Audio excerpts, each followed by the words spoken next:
मीराबाई के भैया का नाम पता है आपको? मीराबाई के एक भाई थे, उनका नाम था जयमल। क्या नाम था? जयमल। जयमल जी का चरित्र बहुत सुंदर है। जयमल जी जो थे वे चतुर्भुज भगवान के उपासक थे, और वो कम से कम 4 घंटे बैठ करके अपने ठाकुर जी की आराधना करते थे। बहुत ध्यान से सुनिएगा। जयमल जी का नियम था, वो जितनी देर अपने ठाकुर जी की आराधना करते थे उतनी देर के लिए उन्होंने अपने पूरे शासन प्रशासन और सब सेनापति मंत्री सबको कह रखा था, इन 4 घंटों में ब्रह्मा भी आ जाए मेरे पास कोई नहीं आएगा। केवल उनकी जन्मदात्री मां को अधिकार था उनके पास जाने का, बाकी 4 घंटे में चाहे पूरा राज्य लुट रहा हो तो भी जयमल को कोई जाके बोल नहीं सकता कि हे राजन आप उठो। तो एक बार की बात है, ठाकुर जी की इतनी आराधना करते थे, सब लोग सावधानी से सुनना।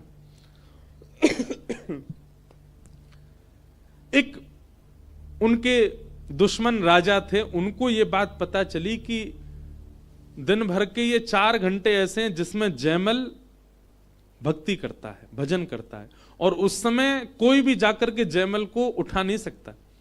अगर हम अपनी सेना तैनात करके उसी समय में 4 घंटे के भीतर अगर आक्रमण कर दें और पूरे नगर पर कब्जा कर लें तो जयमल कुछ नहीं कर पाएगा। और उन्होंने वही किया। राजा ने रात में ही अपनी पूरी सेना चारों ओर से घेर लिया उस नगर को, और सुबह वो घड़ी प्रारंभ हुई जिस समय जयमल अपने भजन में जाते थे। तो जयमल जी जैसे ही अपने भजन में गए, तुरंत आक्रमण, उनके नगर पर आक्रमण हो गया। और जैसे ही आक्रमण हुआ, अब तो महामंत्री सेनापति जितने भी उनके प्रधानमंत्री आदि सब थे, सब लोग घबरा गए, क्या करें? जयमल जी तो अभी भजन में, और अभी तो प्रारंभ हुआ 4 घंटे तक, तो 4 घंटा में तो ये पूरा नगर जला देंगे।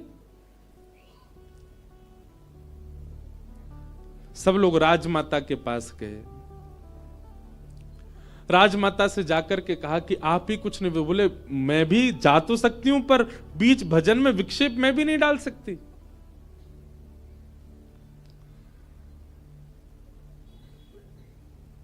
भजन कर रहे थे जयमल जी, और जब राजमाता गई तो वो अद्भुत अद्भुत ध्यान में थे। मतलब एक आध स्वर से वो ध्यान से निकलने वाले नहीं थे, ऐसी स्थिति में थे। तब राजमाता ने जाकर के जयमल से प्रार्थना की, बेटा पूरे नगर पर आक्रमण हो गया है, तुम कुछ निर्देशन दो, नहीं तो हमारा पूरा नगर जल जाएगा। जयमल जैसे तैसे अपने ध्यान से बाहर आए और आकर के कहा, अगर कोई और भगवत संबंधी आवश्यक कार्य होता तो मैं उठ जाता, पर राज्य की रक्षा तो मैं थोड़ी करता हूं, मेरे ठाकुर जी करते। आप चिंता मत करो मैया, ये सब रक्षा करेंगे। और जयमल जी अपने पुनः ध्यान में चले गए।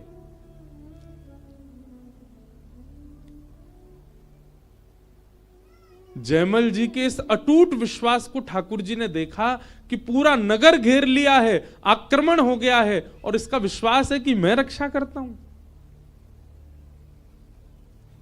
तुरंत महाराज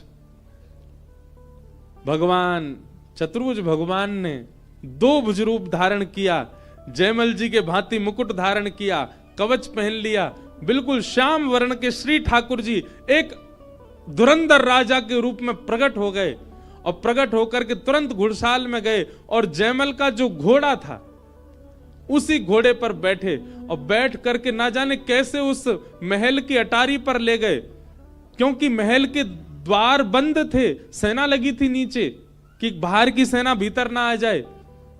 अटारी पर ले गए, और अटारी पर जाकर के घोड़े से ऐसी छलांग मारी, छलांग मार करके गए, और जाकर के महाराज कोई प्रहार नहीं किया, ना तलवार चलाई ना धनुष बाण चलाए। ठाकुर जी ने केवल बीच सेना में जाकर के, वहां दुश्मन सेना सब देख रही है, अरे ये इकलौता कोई राजा आ रहा है। थोड़ी सी धूल जैसे ही शांत हुई, ठाकुर जी ने जाके केवल अपनी कटाक्ष नेत्रों से अपने नेत्र घुमा करके पूरी सेना को देख लिया। और जैसे ही ठाकुर जी ने अपने कटाक्ष नेत्रों से देखा, सेना ने ठाकुर जी को देखा, सब खड़े खड़े ही मूर्छित हो गए। और मूर्छित होकर के जैसे देखा कि पूरी सेना मूर्छित हो गई, ठाकुर जी वापस गए और जाकर के मंदिर में व्यवस्थित हो गए। यहां जयमल जी के 4 घंटे की आराधना पूरी हुई। जयमल जी बोले अब तो नगर पूरा जल गया होगा, नष्ट हो गया होगा। मंत्री आदियों से पूछा, हाँ भाई क्या रिपोर्ट? सबने कहा, बोले भगवान आक्रमण तो हुआ पर अभी तक एक भी बाण नहीं चला बाहर से। जयमल जी बोले क्यों? बोले हमने अनुमान लगाया तो सेना तो बहुत है, इतनी सेना है कि हमारा पूरा राज्य नष्ट हो जाएगा, परंतु पता नहीं क्यों अभी तक आक्रमण नहीं हुआ। जयमल जी ने अपने कवच आदि पहने, कवच आदि पहन करके अपने घोड़े को बुलवाया तो कहा, अरे महाराज घोड़ा तो बहुत हाँफ रहा है, घोड़े में से सुंदर सुगंधी आ रही है, घोड़े के पैर पूरे कीच कीचड़ और धूल में सने हुए, मानो घोड़ा कहीं गया था। जयमल जी बोले ये कैसे संभव हो सकता है? जयमल जी फिर भी बैठ गए। मुख्य द्वार खुला, जैसे जयमल बाहर गए, बाहर जाकर के देखा तो पूरी सेना तो चारों ओर खड़ी है मारने के लिए, पर सब मूर्छित पड़े हैं। और मूर्छा भी कैसी, कोई मृतक नहीं है, केवल मूर्छित पड़े हैं। जयमल जी ने जाकर के जब देखा, सब मानो विरह में हैं, हाँ नाथ हाँ नाथ हाँ नाथ कहती पूरी सेना। जयमल जी ने जाकर के जो मुख्य राजा था उससे जाकर के बात की, उसके ऊपर थोड़ा पानी का छिड़काव किया, वो होश में आया। बोले क्या बात है, तुम सेना लेके आए, तुमने आक्रमण क्यों नहीं किया और ये सब मूर्छित क्यों पड़े हैं? वो राजा रुदन करने लगा, चरण पकड़ लिए, बोले तुमने किसको भेजा था बाहर? जयमल जी बोले किसको भेजा था मतलब? बोले हम आक्रमण कर रहे थे, उस समय एक बड़ा युवा सा एक राजकुमार घोड़े पर बैठकर, इसी घोड़े पर बैठ करके आया था। उसके अद्भुत कटाक्ष, उसका रूप लावण्य ऐसा, घुंघराले केश, ऐसी सुगंधी महक रही थी पूरे रणभूमि में। अरे उसका रूप देख करके हम सब न्योछावर हो गए हैं। हम सदा के लिए तुम्हारे दास बने रहेंगे, कभी आक्रमण नहीं करेंगे, सदा तुम्हारे राज्य की सेवा करेंगे, बस हमारी एक मनोकामना पूरी कर दो, मुझे और मेरी पूरी सेना को एक बार फिर से उस राजकुमार का दर्शन करा दो। जयमल जी समझ गए, बोले कि भैया ऐसे रूप के प्रति आसक्ति किसी मानव की नहीं हो सकती, ऐसा रूप किसी मानव का नहीं हो सकता कि पूरी प्रजा ऐसे मोहित हो जाए। जयमल जी दौड़े दौड़े गए और जाकर के जैसे ही चतुर्भुज भगवान को देखा, ठाकुर जी मंद मंद मुस्कुरा रहे हैं, मूर्तिमंत होकर के खड़े हैं। जयमल जी को विश्वास हो गया कि यही हैं। उस शत्रु राजा को लेकर के आए, अपने चतुर्भुज भगवान का दर्शन कराया और दर्शन करा करके बोले क्या यही आए थे बाहर? उसने जब चतुर्भुज देखे, उसने जब पूरा भेष देखा, तब तो उसे विश्वास नहीं हुआ। बोले ये तो नहीं थे, पर जैसे ही मुखमंडल देखा, नेत्रों के कटाक्ष देखे, नासिका देखी, मुस्कान देखी, बोले यही थे, यही नेत्र थे, यही नासिका थी, यही मुस्कान थी, यही संपूर्ण रूप लावणी, यही आए थे बाहर। जयमल जी न्योछावर हो गए अपने ठाकुर जी के आगे। धन्य है ऐसी ठाकुर जी की भक्त वत्सलता।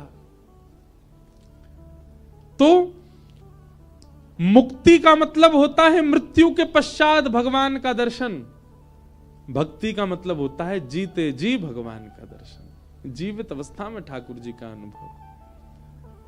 तुम भक्ति मांगो, मुक्ति मत मांगो। तब परीक्षित महाराज ने मुक्ति की कामना की और श्री शुकाचार्य जी ने अब भक्ति की राह उनको दिखाना प्रारंभ किया। बोलो भक्तवत्सल भगवान की। उद्धव विदुर संवाद आया, जहां यहीं हरिद्वार में विदुर जी महाराज ने मैत्रेय मुनि के आश्रम में आकर के भागवत धर्म का श्रवण किया।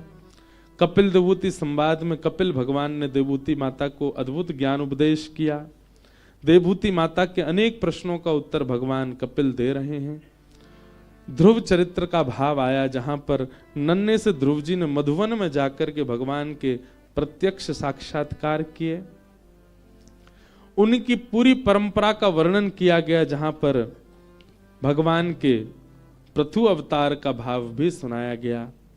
नरकों का वर्णन किया, मनवंतरों का वर्णन किया, रहुगण जड़भरत संवाद आदि ये सब प्रसंग सुनाए गए, सबको हम केवल स्पर्श करते हुए चल रहे हैं।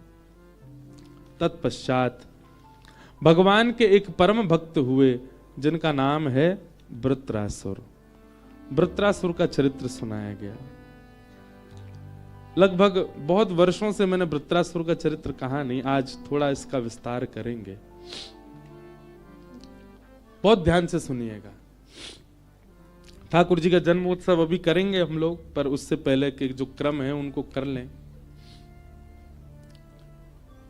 एक असुर हुआ जिसका नाम था वृत्रासुर, जिसने भगवान की स्तुति गाकर के ठाकुर जी की मधुर प्राप्ति की। ऐसा कई आचार्यों का मानना है कि वृत्रासुर की जो स्तुति है, इन स्तुति का पालन यदि कोई भक्त अपने जीवन में करे तो भगवत प्राप्ति उसको संभव है। वृत्रासुर का चरित्र थोड़ा सा विस्तार से हम सुनाएं, क्योंकि कई कथाएं इसमें आती हैं।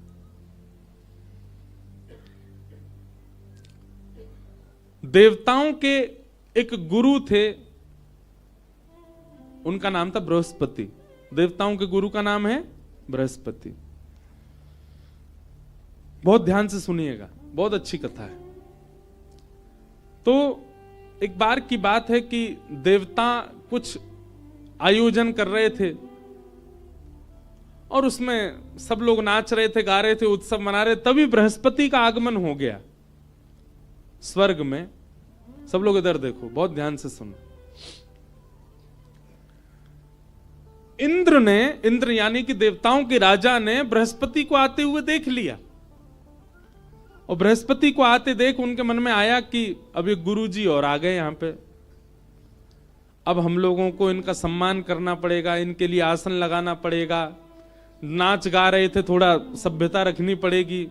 गुरुजी भी कभी भी आ जाते हैं। अब इंद्र के मन में जब ये भाव आया अपने गुरु के प्रति, तो बृहस्पति को ये बात समझ आ गई कि इंद्र मेरी उपस्थिति से प्रसन्न नहीं है। तो बृहस्पति बोले, मुझे कौन सी गरज पड़ी इनका गुरु बनने में। बृहस्पति जी ने अपने गुरु पद से त्याग कर दिया और श्री बृहस्पति जी अंतर ध्यान हो गए।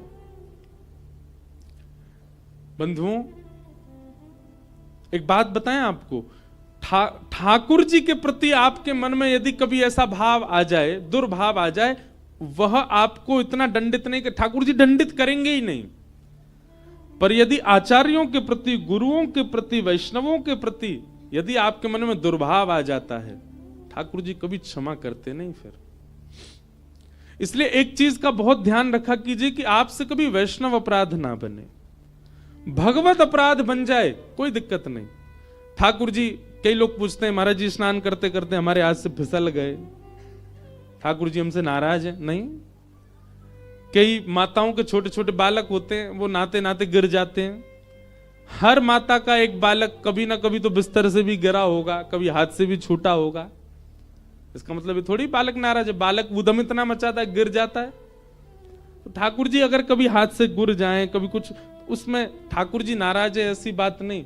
और कभी अगर ठाकुर जी कहीं से खंडित हो जाएं, उसका एक भाव माना जाता है कि आपने ठाकुर जी को पाषाण माना था, इसलिए ठाकुर जी खंडित हो गए। अब ठाकुर जी कह रहे हैं दोबारा मेरी सेवा लाओ, दूसरी सेवा लाओ, और अब की बार पाषाण मत मानना, प्रत्यक्ष मेरे प्रति ये भाव रखना कि मैं प्रत्यक्ष हूं, कभी खंडित नहीं हो सकते ठाकुर जी। तो एक बात और है, अगर आप ठाकुर जी को पाषाण मानते हैं ना, तो ठाकुर जी ऐसी स्थिति बनाएंगे कि वो आपके हाथ से गिरें। अगर आप उनको प्रत्यक्ष मानोगे तो कभी ठाकुर जी आप पकड़ोगे ही ऐसे, आप बैठाओगे ही ऐसे, आप सेवा ही ऐसे करोगे कि वो प्रत्यक्ष हैं, कभी छूट ही नहीं सकते हाथ से। पर इसमें भी ये नहीं मानना चाहिए कि ठाकुर जी आपसे नाराज हैं। लेकिन किसी ब्रजवासी के प्रति, किसी तीर्थवासी के प्रति, किसी तिलकधारी के प्रति, किसी जटाधारी के प्रति, किसी वस्त्रधारी के प्रति, किसी वैष्णव के प्रति, भले ही वो व्यक्ति कैसा भी है, पर फिर भी उसके प्रति आपके मन में कुभाव उत्पन्न हो रहा है, ये वैष्णव अपराध जो आप कर रहे हैं, इससे ठाकुर जी नाराज होते हैं। इसलिए कभी वैष्णव अपराध मत करना।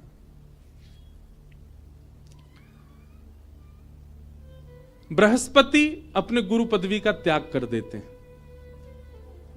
और देवता और दैत्यों के यहां एक नियम चलता है, गुरु जितने बलवान उतने ही ज्यादा बलवान देवता, उतने ही ज्यादा बलवान दैत्य। अब जब गुरु जी ही चले गए तो फिर दैत्यों का सारा बल चला गया, देवताओं का बल चला गया। और देवताओं का बल जाते ही दैत्यों ने आक्रमण कर दिया स्वर्गलोक पर। देवता मारे मारे फिरने लगे, कहां जाएं, क्या करें, हमारे गुरु जी तो है नहीं। ब्रह्मा जी के पास गए, ब्रह्मा जी से जाकर के कहा आप कोई उपाय बताओ। तो ब्रह्मा जी ने कहा तुम देवताओं में एक देवता है, उनका नाम है त्वष्टा, और त्वष्टा के पुत्र का नाम है विश्वरूप। यदि आप विश्वरूप को अपना गुरु मान लो तो ये बृहस्पति के समान है, ये तुम्हारा बल बढ़ा देंगे। बहुत ध्यान से सुनना। विश्वरूप को गुरु बनाया, और विश्वरूप को गुरु बनाने के बाद जब उनकी आराधना करने लगे, विश्वरूप की जो माता जी थी वो दैत्यों की बहन थी। तो कहीं ना कहीं दैत्य विश्वरूप के कौन हुए, मामा। तो देवताओं के गुरु विश्वरूप और विश्वरूप के मामा दैत्य, मतलब देवताओं के शत्रु। तो विश्वरूप कभी कभी अपने मामाओं का भी बल बढ़ाते थे यज्ञ आदि करने में। इंद्र को जब ये बात पता चली तो इंद्र ने क्रोध में आकर के अपने गुरु का सर धड़ से अलग कर दिया। पहले तो बृहस्पति का अपमान किया और फिर उसके बाद में दूसरे गुरु जो बने विश्वरूप, उनका सर धड़ से अलग कर दिया, जिसके कारण इंद्र को ब्रह्म हत्या लग गई और वो अब स्वर्ग में राज्य नहीं कर सकते। तब इंद्र ने कहा अगर मेरे इस ब्रह्म हत्या के दोष को कोई लोग अपने ऊपर धारण कर लें, मेरे ब्रह्म हत्या के दोष को यदि कोई अपने ऊपर ले ले, तो मैं उसको, एक मेरा दोष लगेगा, दूसरी तरफ मैं उसको वरदान दूंगा। 4 लोग आगे आए, ब्रह्म हत्या का दोष जिन्होंने अपने ऊपर धारण किया। सबसे पहले जल। तो जल में उठने वाला जो फैन है, जो झाग हैं, कभी कभी समुद्र में होते हैं, वे ब्रह्म हत्या का दोष माने जाते हैं। उनका स्पर्श करके स्नान करना चाहिए। दूसरा आगे आई वृक्ष। तो वृक्षों से निकलने वाला जो श्वेत तत्व है, कभी कभी पत्ता तोड़ो तो उसमें से कुछ निकलता है, वो ब्रह्म हत्या का दोष है। कभी कभी औषधि के लिए उसका प्रयोग किया जाता, पर उसके बाद भी स्नान आवश्यक है, क्योंकि वो ब्रह्म हत्या का दोष है। तीसरा, उस दोष को धारण किया पृथ्वी ने। तो पृथ्वी के ऊपर जहां पर रक्त वर्ण दिखता है, लाल वर्ण की माटी दिखती है, कभी कभी उसको ब्रह्म हत्या का दोष माना जाता है। और चौथा, ब्रह्म हत्या के दोष को अपने ऊपर धारण किया माताओं ने। इन 4 लोगों ने अपने ऊपर ब्रह्म हत्या के दोष को लिया, जिसके लिए मासिक धर्म होता है। इंद्र ने इन 4 को एक एक वरदान दिया। जल को वरदान दिया कि तुम्हारे बगैर किसी का रूप निरखेगा ही नहीं, कुछ भी बनाने में आपकी आवश्यकता होगी, आपके बगैर किसी का काम नहीं चलेगा, आप सबके रूप को पूर्ण करने में समर्थ रहोगे। वृक्षों को वरदान दिया कि आपको कोई कहीं से भी काट दे, कुछ दिन जल का सिंचन हो जाए तो आप फिर प्रकट हो जाओगे। आप कभी पूर्ण रूपेण जब तक जड़ से ना उखाड़े आप मरोगे नहीं। वृक्षों को कई बार ऊपर से काट दो फिर से निकल आते हैं।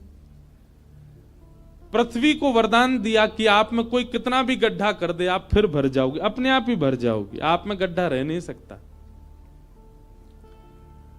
और माताएं बहनों को वरदान तो अद्भुत ही दिया, बोले आप किसी को भी अपने वश में कर सकते हो आपको वश में करने की शक्ति हम प्रदान करते हैं।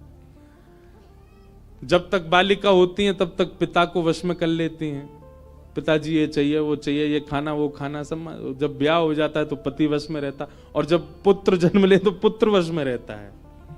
सब इनके वश में रहते हैं, ये इंद्र का वरदान है इनको। इंद्र पुनः राजा बन गए, क्योंकि उनके ब्रह्म हत्या के दोष को 4 लोगों ने ले लिया। परंतु विश्वरूप जिनको मारा गया था, उनके पिता ने इंद्र से बदला लेने के लिए, मेरे बेटे को मार दिया इंद्र ने, उन्होंने यज्ञ से एक नया बालक उत्पन्न किया जिसका नाम हुआ वृत्रासुर।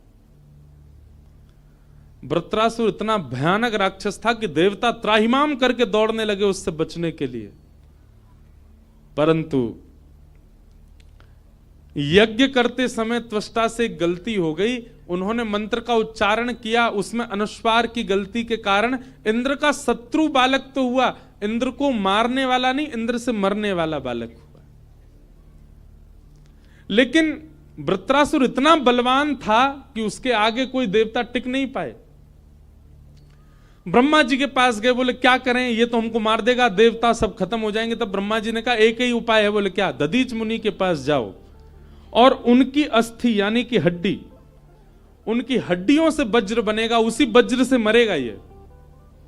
अब देवता सब बोले हम किसी ऋषि से जाके कैसे कह दें अपनी हड्डी दे दो। ब्रह्मा जी बोले देख लो, अगर दे दें तो तुम बच जाओगे, नहीं तो सब अलविदा। देवता दौड़े दौड़े दधीच मुनि के पास गए, दधीची जी से जाके कहा कि आप अपनी अस्थि प्रदान कर दीजिए, हड्डी दे दीजिए। दधीच मुनि ने बलिदान किया और अपनी हड्डियां प्रदान कर दी देवताओं को, और उसी से वज्र बना जिससे वृत्रासुर के साथ युद्ध हुआ। पर युद्ध से पहले वृत्रासुर ने भगवान की स्तुति गाई, और ये स्तुति सुनने लायक है, याद करने लायक है। अहम हरे तव पादैकमूल दासानुदासो भवतास्मि भूय मनस्मरेता सुपतेर्गुणांस्ते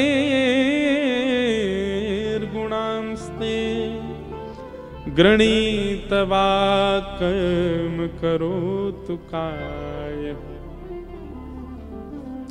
न नाकपृष्ठं न च पारमेष्ठं न सार्वभौमं न रसाधिपत्यं न योगसिद्धिरपुनर्भवं वा समञ्जसत्वा विरहैकाङ्क्षे अजातपक्ष इव मातरं खग स्तन्यं यथा वत्सतराच्छुधार्था प्रियं प्रियैव विषितं विषण्णा मनोरविंदाक्ष दृदिक्षते त्वाम्। ये 3 श्लोक हैं, बहुत ध्यान से सुनिएगा।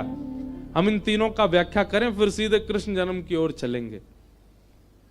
वृत्रासुर कह रहे हैं, सबसे पहली बात, इंद्र जैसे ही मारने के लिए आया, वृत्रासुर बोले रुक जाओ, पहले मैं अपना काम कर लूं, भगवान की स्तुति गा लूं, फिर मुझे मार देना। तो वृत्रासुर भगवान से कहता, हे नाथ मुझ पर एक कृपा कर दो। क्या? दासानुदासो भवतास्मि भूयः, मैं आपके चरणों के जो दास है ना, आपको जो भजते हैं, ऐसे दासों के दासों का दास मुझे बना दो, ऐसी कृपा मुझ पर कर दो। मैं आपका दास ना बनूं, आपके दासों के दासों का दास बन जाऊं, ऐसा अनुग्रह मेरे ऊपर कर दो नाथ। ठाकुर जी सुनकर के थोड़े चौंक गए, बोले इसने सीधे मेरे चरणों की प्राप्ति नहीं मांगी, दासानुदासो भवतास्मि भूयः। ठाकुर जी बोले वृत्रासुर तेने मेरे चरण नहीं मांगे, दासानुदास क्यों मांगा? मेरे दासों के दासों का दास क्यों बनेगा? वृत्रासुर कहता है, 3-4 बातें हैं इस भाव में। एक भाव वृत्रासुर कहता, नाथ दासों के दासों का दास बनूंगा तो उनसे आपकी सेवा सीखूंगा, थोड़ा और ऊपर जाऊंगा, फिर दासों का दास बनूंगा, उनसे आपकी सेवा सीखूंगा, फिर और ऊपर आऊंगा, तब दासों का दास बनूंगा, और सेवा सीख करके ऊपर आऊंगा, तब आपके दास बनूंगा। इतने दिन दासों के दासों का दास बन करके मैं निपुण हो जाऊंगा सेवा में। मैं सीधे आपकी सेवा में गया और सीधे आते ही मुझसे कोई अपराध बन गया नाथ, वो मैं नहीं चाहता। मैं चाहता हूं पहले मैं दासों का दास बन करके अपने आप को निपुण बना लूं, ताकि आपकी सेवा में जब आऊं तो मुझसे कोई अपराध ना बने। एक बात याद रखिएगा बंधुओं, मैं एक बात कहा करता हूं, लोग बाग पूछते हैं हमें श्री जी कैसे मिलेंगी, हमें वृंदावन कैसे मिलेगा, हमें श्याम सुंदर कैसे मिलेंगे, श्री बिहारी जी की कृपा कैसी होगी। ध्यान से सुनियो मेरी बात। किसी बालक को यदि किसी कंपनी में जॉब चाहिए तो उसको अपना एक रिज्यूम तैयार करना पड़ता है। उस रिज्यूम में बताना पड़ता है कितने पढ़े हैं, कितनी क्वालिफिकेशन है, कितना एक्सपीरियंस है, लास्ट काम कहां करते थे, वहां कितनी सैलरी मिलती थी, वहां किस तरीके का तुम्हारा काम था, कितने साल का तुम्हारा वहां एक्सपीरियंस रहा। वो सबके बेसिस पर उन सबको देखते हुए फिर तुम्हारा इंटरव्यू होता है, तब तुमको जॉब मिलती है। ठीक वैसे ही एक अपना रिज्यूम तैयार करो और रिज्यूम में केवल ये बताओ आपने कितनों नाम जप कियो है, कितनी साधना की है, कितनी कथा श्रवण करी है, कितने संतन की सेवा करी है, कितने संतन के चरण धोए हैं, कितने संतन को प्रसाद पवायो है, कितने संतन को संग कियो है। ये सब एक रिज्यूम में लिखो और जाकर के श्री जी को अर्पित करो। किशोरी जी के सामने जाकर के कहो, हे श्यामाजू अगर हम आपको अनुकूल लगते हो, हे राधारमण जू अगर हम आपको अनुकूल लगते हो तो हमें अपनी चाकरी प्रदान करो। मीराबाई कहती हैं, श्याम मने चाकर राखो जो, हरि जी माने चाकर राखो जो। चाकर रहसु बाग लगासु, नित उठ दर्शन पासु। वृंदावन की कुंज गलिन में, हरि की लीला गासु। हरि जी मने चाकर राखो जो, बिहारी मने चाकर राख। मीराबाई ने ना जाने कितने वर्षों तक बाहर निवास किया, वृंदावन को केवल भजा। कितने वर्ष बाद वृंदावन गई मीराबाई। क्यों? पहले स्वयं को निपुण बनाया। हम ठाकुर जी के योग्य तो बन जाएं, पहले सेवा आ तो जाए हमारे जीवन में, तब जाएंगी ठाकुर जी के पास। तो ऐसे भैया श्री जी की प्राप्ति ऐसे ही ना हो जाएगी। वृंदावन जा रहे हो, बरसाने जा रहे हो, वहीं पड़े भाई बातें नहीं मिलेगी। वाक्य काजे पहले स्वयं की निपुणता बताओ, कितनी सेवा करी, कितनी कथा सुनी, कितनो नाम जप कियो, कितनो संत संग कियो, कितनो वैष्णव संग कियो। श्री जी जब वाप दृष्टि डालेंगे तब स्वीकार करेंगे। और श्री जी तो हमारी स्वीकार करने को तैयार ही बैठी हैं। भैया ये सहचरी, ये सखी, हमारे ठाकुर जी ये रुकावट बन जाएं, ये देखें हमारी श्री जी को कहीं श्रमित तो नहीं कर देगो। इनको योग्यता दिखानी पड़े, श्री जी योग्यता नहीं देखें। इसलिए दासानुदासो भवतास्म भूय। हम अभी सीधे वृंदावन चंद के उपासक नहीं बन सकते, या हमारे ब्रजवासी के उपासक बनो। ब्रजवासिन की जो उपासना कर रहे हैं उनके उपासक बनो, दासानुदास बनो, वहां से ठाकुर जी प्रसन्न होंगे। वृत्रासुर कहते हैं दासानुदासो भवतास्म भूय। वृत्रासुर अपने दूसरे श्लोक में कहते हैं कि मुझे विरह प्रदान कर दो। कैसा विरह चाहिए?